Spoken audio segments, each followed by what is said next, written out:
And they said, to us, it doesn't matter if the crops don't do well, it's all right, they'll come back for more of our seeds. The farmer gets wiped out, the land gets wiped out, the companies' markets grow. And that, I think, is the real tragedy of genetic engineering, that the failure of agriculture is a market success for the corporations. An interview with Mahaiko Monsanto India on the topic of crop yields did not take place. The speaker for Monsanto Europe mailed the following statement. We emphatically repudiate any current allegation to the effect that, in particular, genetically modified cotton grades have caused bad harvests, assessing this to be a failure of technology in India. Any further interviews with Monsanto Europe and America were refused by headquarters.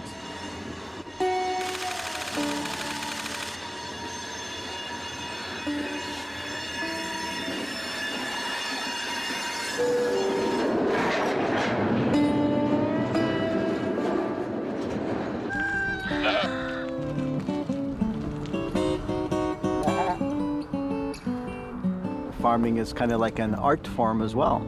I feel like I'm an artist when I'm out in my field, and you do things creatively, you innovate. It's not just growing food, it's enjoying the type of occupation. It's understanding the soil, understanding the wildlife, understanding the importance of protecting everything that you do. That's why we adopted as our motto for our farm, holistic stewardship for abundant life. The stewardship aspect is that you respect the rights of your fellow man. And how best to do that but provide your fellow man with some healthy food, not contaminated food, not something that is questionable.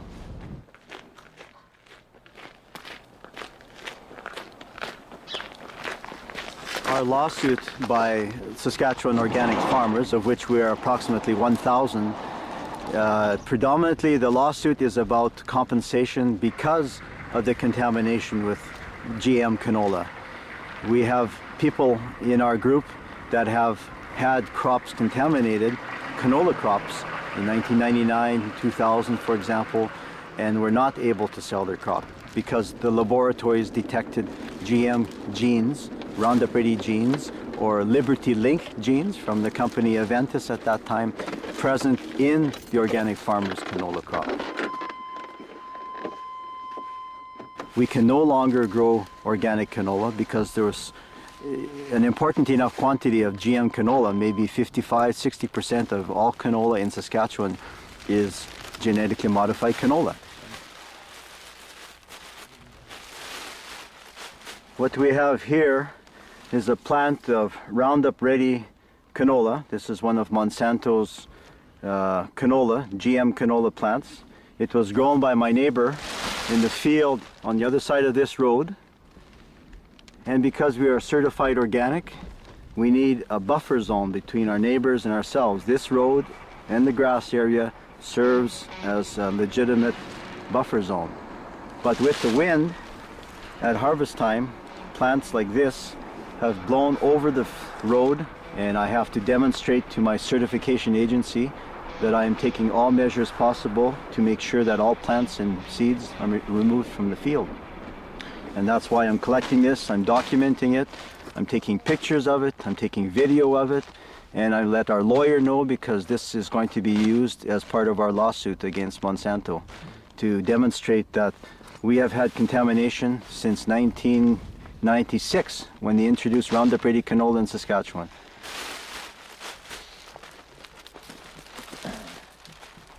When it comes to the question of liability, who is responsible for having this contamination by GM canola, it is undoubtedly Monsanto. And one of the points that we will make with our lawsuit that is very important is that we are accusing Monsanto and Aventis, which is now Bayer, of being negligent. Very negligent because they did not tell farmers like my neighbor that if they use this patented GM canola, that there is a risk that it will contaminate neighboring fields. That was never explained to those farmers.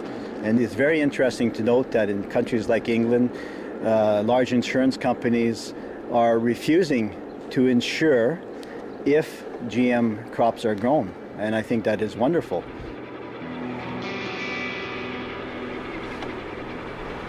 The whole issue now of any more introduction of GMOs should be stopped immediately, because we have seen what has happened with the introduction of GMO canola and GMO soybeans, how it has destroyed the indigenous seeds and pure seeds. We no longer have any pure canola seeds or soybean seeds left in Canada. It is all now contaminated. And if you look back at Monsanto's history, to me it's been a history of deceit and of not telling the truth. When Monsanto and other companies said PCBs were safe, DDT was safe, Agent Orange was safe, Aspartame was safe, and after a few years everybody found out the dangers of PCBs and DDT. And now we have the same company telling us that GMOs are safe.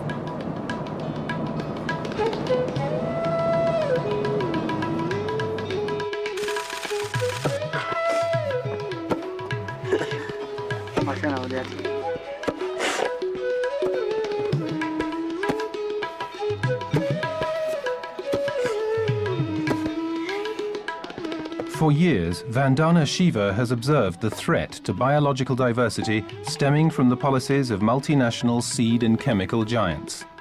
This gave her the impetus to purchase, with private funds, a piece of land at the foot of the Himalayas in northern India, and to found Navdanya, an experimental farm. Without using any chemicals, only with organic, sustainable farming, she collects, breeds and preserves old seeds which have been displaced from the fields since the introduction of the monotone chemical agriculture in the 50s and 60s.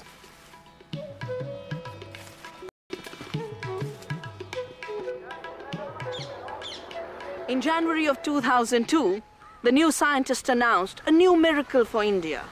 Scientists in India, along with companies of course, had worked out the potato.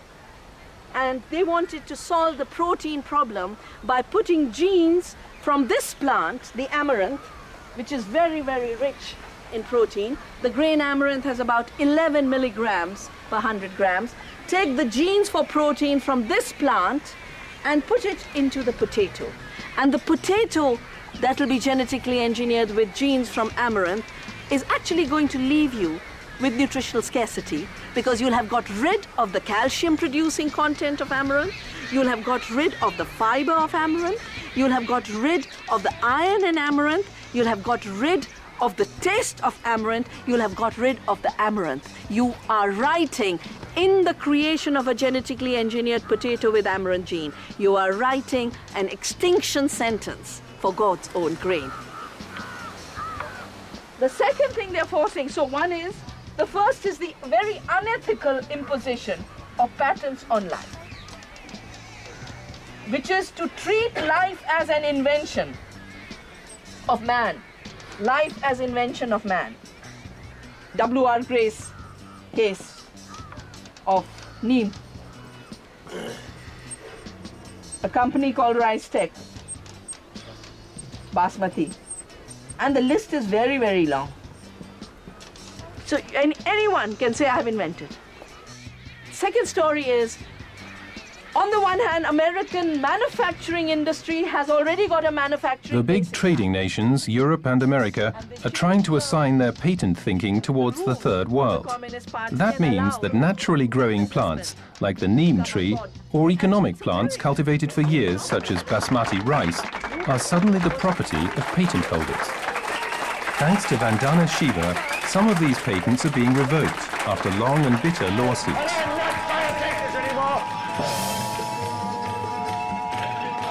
This is a test of the emergency borne hood system. The borne hood is in your area in voluntary defiance of federal, state, and local authorities have developed this system to keep you informed in the event of a borne hood emergency. If this had been an actual emergency, the attention signal you just heard would have been followed by official supply information, police scanner news, and emergency borne hooding instructions. This concludes this test of the emergency borne hood system. Quit playing games with God!